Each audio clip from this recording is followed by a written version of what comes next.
Well, our sixth moment in the kerygma is to invite the listener to take a step toward Christ.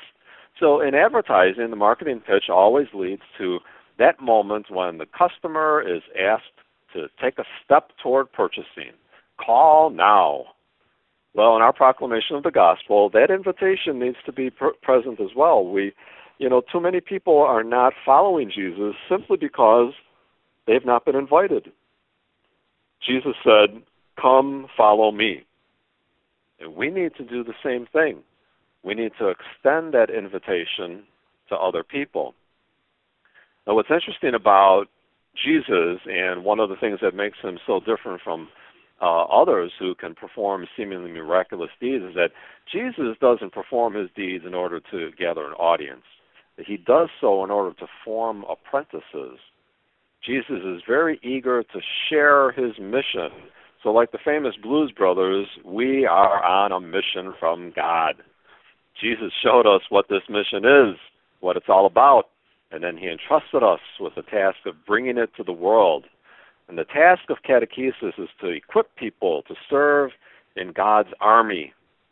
And if you don't like that military imagery, just let me remind you that we are an army, but we use some very unusual armor: a breastplate of righteousness, a shield of faith, a helmet of salvation, and a sword of the Spirit. That's how St. Paul describes this very unusual armor that we use in his letter to the Ephesians. We need to be calling forth disciples, not only people who will stand at our side, but people who will one day replace us. That should always be the goal of catechesis.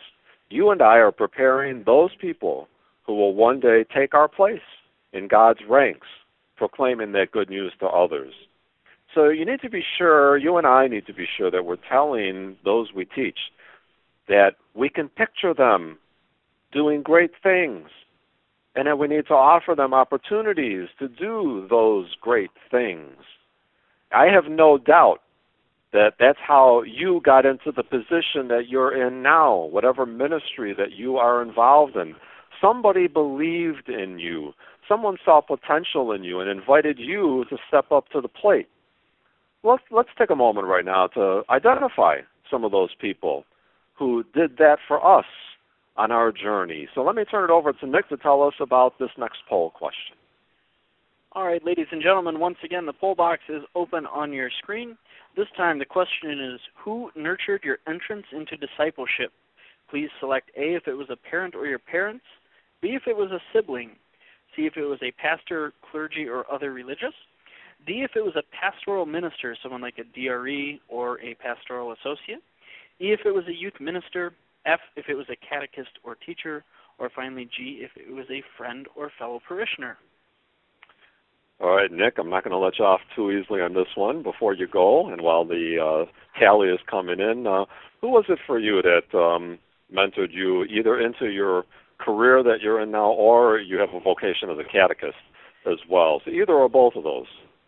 I'm going to pick the catechist portion, and I'm going to say that would be my mother. She was a DRE, and I've been lucky enough to have some training as a teacher, and when my parish needed catechists, she really kind of told me that I had the training and should really think about volunteering my time. It's a nice story. You may have told me that before, but I didn't remember that your mom was a DRE. So very often we do look to our parents as people who give us that little nudge that we need. Well, as we wait for the results, I just want you to keep in mind here as well that the importance of inviting people to church vocations. I was reading a recent study that said that if a young person has not considered the possibility of a church vocation by the age of 15, the chances of it happening are remote. So we need to plant seeds of vocations very early in life. Okay, so Nick is going to share with us now what you folks said about who inspired you to follow Christ more closely. Nick? All right, we had parent or parents leading the group at 26%, and then a pastor, clergy, or other religious at 19%. We had a pastoral minister, something like a DRE or pastoral associate at 14%, fellow parishioner or friend at 13%. Everything got votes. So we also did have one great write-in that didn't make the list, and that was spouse. Okay. How did I miss that? I'm so sorry. Sorry about that. That's a fantastic answer. I also saw that when you put two of those answers together, nearly 25% said that it was a teacher, a catechist, or a friend or fellow parishioner. Just everyday pew people. You know, it doesn't have to be the pastor of the parish that does this. It's other people just like ourselves who extend this invitation.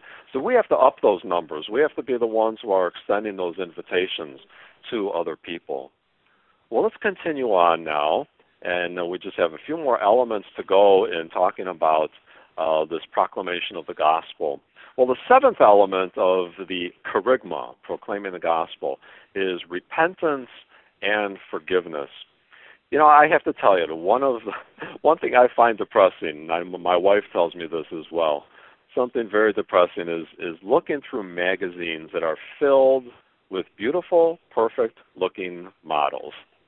Now, on the one hand, it's very pleasant to see such lovely-looking people, but on the other hand, their flawless beauty often makes us feel very keenly aware of our own imperfections. You know, our shape isn't as flattering, our hair isn't as voluminous, our skin may not be as flawless, and so on. So their perfection often makes us more aware of our own imperfection. Well, you know, a similar thing happens to us when we begin to follow Jesus more closely. It's not a depressing experience, but it's one that leads to grace. When we come face to face with the goodness that is Jesus, we can't help but become more aware of our own sinfulness. That's what happens to Peter in this past Sunday's gospel. We heard that he came face to face with the risen Christ.